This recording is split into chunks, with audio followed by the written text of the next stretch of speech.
ಮೇಘ್ನಾ ರಾಜ್ ಅವರ ಎರಡನೇ ಮದುವೆಗೆ ಸಿದ್ಧತೆ.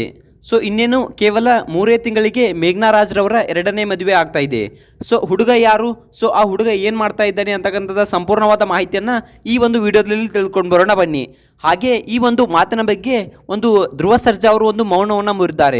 ಸೊ ಅವರು ನಮಗೆ ಇನ್ಮೇಲೆ ಸಂಬಂಧ ಇಲ್ಲ, ಸೊ ಅವ್ರ ಲೈಫನ್ನು ಅವ್ರು ನೋಡ್ಕೊಳ್ಳಿ, ಅವ್ರ ಲೈಫು ಅವ್ರ ಇಷ್ಟ ಅಂತಕ್ಕಂಥ ಮಾತನ್ನು ಕೂಡ ಇಲ್ಲಿ ಧ್ರುವ ಸರ್ಜಾ ಅವರು ಹೇಳಿದ್ದಾರೆ. ಯಾಕಪ್ಪ ಅಂತಂದರೆ ಈಗ ಅವರು ನಮ್ಮ ಮನೆಯ ಸೊಸೆ ಅಲ್ಲ, ಸೊ ಇನ್ನೊಂದು ಮದುವೆಯನ್ನು ಆಗ್ತಿದ್ದಾರೆ ಅಂತಕ್ಕಂಥ ಮಾತನ್ನು ಕೂಡ ಇಲ್ಲಿ ಧ್ರುವ ಸರ್ಜಾ ಅವರು ಒಂದು ಮಾಧ್ಯಮದ ಮುಂದೆ ಹೇಳಿದ್ದಾರೆ. ಸೊ ಏನಾಯಿತು ಅಷ್ಟಕ್ಕೂ, ಯಾಕೆ ಇವ್ರ ನಡುವೆ ಕಲಹ ಆಯಿತು, ಸೊ ಯಾಕೆ ಒಂದು ಮೇಘ್ನಾ ರಾಜ್ರವರು ಎರಡನೇ ಮದುವೆಯನ್ನು ಆಗ್ತಾ ಇದ್ದಾರಾ, ಸೊ ಇವರ ಗಂಡ ಯಾರು, ಸೊ ಅಷ್ಟಕ್ಕೂ ಹುಡುಗ ಯಾರು, ಸೊ ಏನು ಮಾಡ್ತಿದ್ದಾರೆ ಅವನು, ಸೊ ಇದೆಲ್ಲದ್ರ ಬಗ್ಗೆ ಸಂಪೂರ್ಣವಾದ ಮಾಹಿತಿಯನ್ನು ಈ ಒಂದು ವಿಡಿಯೋದಲ್ಲಿ ತಿಳಿಸ್ಕೊಡ್ತೀನಿ ಬನ್ನಿ. ಸೊ ಅದಕ್ಕೂ ಮುನ್ನ ನೀವೇನು ನಮ್ಮ ಚಾನಲ್ನ ಸಬ್ಸ್ಕ್ರೈಬ್ ಮಾಡಿಲ್ಲ ಅಂದರೆ ಈ ಕೂಡಲೇ ಸಬ್ಸ್ಕ್ರೈಬ್ ಮಾಡಿ. ಒಂದು ವೇಳೆ ನೀವೇನಾದರೂ ನಮ್ಮ ಈ ಒಂದು ವಿಡಿಯೋನ ಫೇಸ್ಬುಕ್ ಪೇಜಲ್ಲಿ ನೋಡ್ತಾ ಇದ್ರೆ ಖಂಡಿತವಾಗ್ಲೂ ನಮ್ಮ ಪೇಜನ್ನು ಫಾಲೋ ಮಾಡೋದ್ರ ಮೂಲಕ ನಮಗೆ ಸಪೋರ್ಟ್ ಮಾಡಿ, ಮತ್ತು ಇದ್ರ ಬಗ್ಗೆ ನಿಮ್ಗೆ ಏನಿಸ್ತೆ ಅನ್ನೋದರ ಕಮೆಂಟ್ ಮಾಡಿ. ಇಲ್ಲಿ ನೋಡ್ತಿರ್ಬೋದು ಮೇಘ್ನಾ ರಾಜ್ರವರ ಒಂದು ಮದುವೆಯ ಚರ್ಚೆಗಳು ತುಂಬಾ ಅಂದರೆ ತುಂಬಾನೇ ಒಂದು ಸುದ್ದಿಯಲ್ಲಿ ಇದೆ. ಯಾಕಪ್ಪ ಅಂತಂದರೆ ಮೇಘ್ನಾ ರಾಜ್ರವರೇ ಸ್ವತಃ ಒಂದು ಇಂಟರ್ವ್ಯೂನಲ್ಲಿ ಆಗಿರ್ಬೋದು ತಾವೇ ಹೇಳ್ಕೊಂಡು ಬಿಟ್ಟಿದ್ದಾರೆ. ಸೊ ನನಗೆ ಎರಡನೇ ಮದುವೆ ಬೇಕು, ಈಗ ತುಂಬ ಅಂದರೆ ತುಂಬಾನೇ ಒಂದು ಭಾರ ಆಗ್ತಿದೆ ನನಗೆ ಮನೆಯನ್ನ ಜವಾಬ್ದಾರಿಯನ್ನ ನಿಭಾಯಿಸೋದು ಅಂತಕ್ಕಂಥದ್ದನ್ನ. ಸೊ ಹೌದು ಸ್ನೇಹಿತರೆ, ಮೊದಲನೇದಾಗಿ ಯಾವ ರೀತಿಯಾಗಿದ್ರು ಅಪ್ಪ ಅಂತಂದ್ರೆ ಚಿರಂಜೀವಿ ಸರ್ಜಾ ಅವರು ಅವರನ್ನ ಬಿಟ್ಟು ಅಗಲಿದಾಗ ಸೊ ಅವರು ಯಾವ ರೀತಿ ಇದ್ರಪ್ಪ ಅಂತಂದ್ರೆ ನನಗೆ ಯಾರು ಬೇಡ, ಚಿರಂಜೀವಿನೇ ಎಲ್ಲ ಅಂತಕ್ಕಂಥ ಮಾತನ್ನ ಕೂಡ ಆವಾಗಲೇ ಹೇಳಿದ್ರು. ಸೊ ಅದಾದ್ಮೇಲೆ ಕೆಲವು ವರ್ಷಗಳ ನಂತರ ಸೊ ಅಂದ್ರೆ ಈಗ ಏನು ಹೇಳ್ತಿದಾರೆಪ್ಪ ಅಂತಂದ್ರೆ ನನಗೆ ನಮ್ಮ ತಂದೆ ತಾಯಿಯವರು ತುಂಬಾ ಅಂದ್ರೆ ತುಂಬಾನೇ ಫೋರ್ಸ್ ಮಾಡ್ತಾ ಇದ್ದಾರೆ. ಸೊ ಅದರಲ್ಲೂ ನನಗೆ ಯಾವುದನ್ನು ಹ್ಯಾಂಡಲ್ ಮಾಡೋಕೆ ಆಗ್ತಿಲ್ಲ ಸರಿಯಾಗಿ. ಖಂಡಿತವಾಗ್ಲೂ ನಾನು ಎರಡರಿಂದ ಸೊ ಎಲ್ಲವನ್ನು ಹ್ಯಾಂಡಲ್ ಮಾಡೋಕ್ಕೆ ಆಗ್ತಿಲ್ಲ. ನನ್ನ ಮಗ ರಾಯನ್ ಆಗಿರ್ಬೋದು, ಸೊ ಈಗ ಮನೆ ಕೆಲಸ ಆಗಿರ್ಬೋದು, ಇವೆರಡನ್ನು ಕೂಡ ನನಗೆ ಹ್ಯಾಂಡಲ್ ಮಾಡಲು ಆಗ್ತಿಲ್ಲ. ನನಗೂ ಒಬ್ಬ ಫಾದರ್ ಅಂದರೆ ನನ್ನ ಮಗನಿಗೆ ಕೂಡ ಒಬ್ಬ ಫಾದರ್ ಫಿಗರ್ ಬೇಕು ಅಂತಕ್ಕಂಥ ಮಾತನ್ನ ಇಲ್ಲಿ ಹೇಳ್ತಾ ಇದ್ದಾರೆ.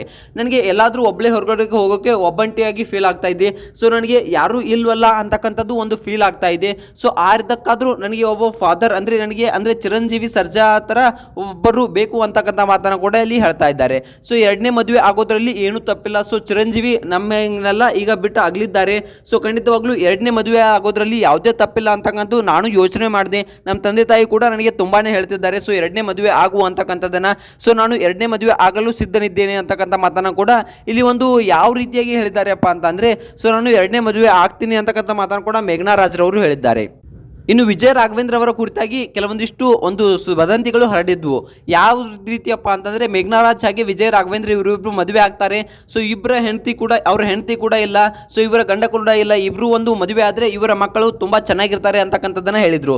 ಸೊ ಅಲ್ಲಿ ವಿಜಯ ರಾಘವೇಂದ್ರ ಅವರು ಒಂದು ಸ್ಪಷ್ಟನೆಯನ್ನು ಕೊಟ್ಟಿದ್ರು. ಸೊ ಸ್ಪಂದನಾ ಜಾಗದಲ್ಲಿ ನನಗೆ ಯಾರನ್ನೂ ಒಂದು ಅಟ್ಯಾಚ್ ಮಾಡೋಕ್ಕೆ ಆಗೋದಿಲ್ಲ, ಸೊ ಅವ್ರ ಜಾಗದಲ್ಲಿ ಯಾರನ್ನೂ ನಾನು ಕೂಡ್ಸೋಕೆ ಆಗೋದಿಲ್ಲ, ಯಾಕಂತಂದರೆ ಅವಳೇ ಬೇರೆ, ಸೊ ಅವಳೇ ನನಗೆ ಎಲ್ಲ, ಸೊ ಅವಳಿಲ್ಲ ಅಂದರೂ ಕೂಡ ನನ್ನ ಜೊತೆ ಇದ್ದಾಳೆ ಹೇಗೆ ಅಂತಕ್ಕಂಥ ಮಾತನ್ನು ಕೂಡ ಇಲ್ಲಿ ವಿಜಯ ರಾಘವೇಂದ್ರ ಅವರು ಅವರ ಹೆಂಡತಿಯ ಮೇಲೆ ಪ್ರೀತಿಯನ್ನು ಒಂದು ಸ್ಪಷ್ಟವಾಗಿ ತಿಳಿಸ್ಬಿಟ್ಟಿದ್ರು. ಸೊ ಈ ರೀತಿಯಾಗಿ ಮೇಘ್ನಾ ರಾಜ್ರವರು ನೀವು ಇರಿ ಅಂತಕ್ಕಂಥ ಮಾತನ್ನು ಕೂಡ ಅಭಿಮಾನಿಗಳು ಅಂದರೆ ಚಿರಂಜೀವಿ ಸರ್ಜಾ ಅವರ ಅಭಿಮಾನಿಗಳು ಒಂದು ಕಮೆಂಟ್ ಅನ್ನ ಮಾಡ್ತಾ ಇದ್ದಾರೆ. ಯಾವ ರೀತಿಯಪ್ಪ ಅಂತಂದ್ರೆ ಖಂಡಿತವಾಗ್ಲೂ ಅದಕ್ಕೆ ನೀವು ಈ ರೀತಿ ಮಾಡೋದು ತಪ್ಪಾಗುತ್ತೆ, ಚಿರಂಜೀವಿ ಸರ್ಜಾನೇ ಎಲ್ಲ ಅನ್ಕೊಂಡು ಅವರ ನೆನಪಲ್ಲೇ ಇರಿ. ಸೊ ರಾಯನ್ಗೆ ಫಾದರ್ ಫಿಗರ್ ಯಾಕೆ, ಸೊ ಚಿಕ್ಕಪ್ಪನಾಗಿ ಅಂದ್ರೆ ನಿಮ್ಮ ತಮ್ಮ ಅಥವಾ ಅಣ್ಣನಾಗಿ ಧ್ರುವ ಸರ್ಜಾ ಅವರು ಇದ್ದಾರೆ, ಖಂಡಿತವಾಗ್ಲೂ ಅವರು ಚೆನ್ನಾಗಿ ನೋಡ್ಕೊಳ್ತಾರೆ ಅಂತಕ್ಕಂಥ ಮಾತನ್ನ ಕೂಡ ಇಲ್ಲಿ ಒಂದು ಅಭಿಮಾನಿಗಳು ಕಮೆಂಟ್ ಅನ್ನ ಮಾಡ್ತಿದ್ದಾರೆ. ಇನ್ನು ಧ್ರುವ ಸರ್ಜಾ ಅವರಿಗೆ ಒಂದು ಈ ಬಗ್ಗೆ ನಿಮ್ಗೆ ಏನಿಸ್ತೆ ಅಂತಕ್ಕಂಥ ಮಾತನ್ನ ಅಂದ್ರೆ ಮೇಘ್ನಾ ರಾಜ್ರವರ ಎರಡನೇ ಮದುವೆ ಬಗ್ಗೆ ನಿಮ್ಗೆ ಏನಿಸ್ತೆ ಅಂತಕ್ಕಂಥ ಮಾತನ್ನ ಮಾಧ್ಯಮದವರು ಸೊ ಒಂದು ಚಿರಂಜೀವಿ ಸರ್ಜಾ ಅವರ ಬಗ್ಗೆ ನಿಮ್ಗೆ ಏನಿಸ್ತೆ, ಅವರು ಒಂದು ಈಗಾಗಲೇ ವಿಧಿವಶರಾಗಿದ್ದಾರೆ, ಸೊ ಅವರನ್ನ ಬಿಟ್ಟು ಅಗಲಿದ್ದಾರೆ, ಸೊ ಅವರ ಎರಡನೇ ಮದುವೆ ಆಗ್ತಿದ್ದಾರೆ, ಇದು ಸರಿನಾ ತಪ್ಪ ಅಂತಕ್ಕಂಥದನ್ನ ಒಂದು ಧ್ರುವ ಸರ್ಜಾ ಅವರಿಗೆ ಒಂದು ಮಾಹಿತಿಯನ್ನ ಮಾಧ್ಯಮದವರು ಕೇಳಿದಾಗ ಸೊ ಅವರು ಒಂದು ಮಾಹಿತಿಯನ್ನ ಬಿಚ್ಚಿಟ್ಟಿದ್ದಾರೆ. ಯಾವ ರೀತಿಯಪ್ಪ ಅಂತಂದ್ರೆ ಸೊ ಮೇಘ್ನಾ ರಾಜ್ರವರಿಗೆ ನಮಗೆ ಸೊ ಈಗ ಸ್ವಲ್ಪ ಸದ್ಯದಲ್ಲಿ ಸರಿಯಾಗಿ ಕಾಂಟ್ಯಾಕ್ಟ್ ಇಲ್ಲ. ಯಾಕಪ್ಪ ಅಂತಂದ್ರೆ ಅವರು ಎರಡನೇ ಮದುವೆ ಆಗುವ ಒಂದು ವಿಚಾರದಲ್ಲಿದ್ದಾರೆ. ಸೊ ನಮಗೆ ಅದು ಇಷ್ಟ ಆಗಲ್ಲ ಅಂತಕ್ಕಂಥ ಮಾತನ್ನು ಕೂಡ ಧ್ರುವ ಸರ್ಜಾ ಅವರು ಹೇಳಿದ್ದಾರೆ. ಸೊ ಈಗ ಅವರು ಒಂದು ನೊಂದಿದ್ದಾರೆ, ಸೊ ಮನನೊಂದಿದ್ದಾರೆ, ಸೊ ಕಷ್ಟದಲ್ಲಿದ್ದಾರೆ. ಸೊ ಅವರು ಏನು ವಿಚಾರ ಮಾಡ್ತಾರೋ ಮಾಡಲಿ, ಸೊ ಅವರಿಗೆ ನಾವು ಇನ್ನಷ್ಟು ಹರ್ಟ್ ಮಾಡೋದು ಬೇಡ, ಸೊ ಅವ್ರ ದಾರಿ ಏನಿದೆಯೋ, ಸೊ ಅವ್ರ ತಲೆಯಲ್ಲಿ ಏನಿದೆಯೋ ಅದನ್ನು ಮಾಡಲಿ ಅಂತಕ್ಕಂಥ ಮಾತನ್ನು ಕೂಡ ಧ್ರುವ ಸರ್ಜಾ ಅವರು ಹೇಳಿದ್ದಾರೆ.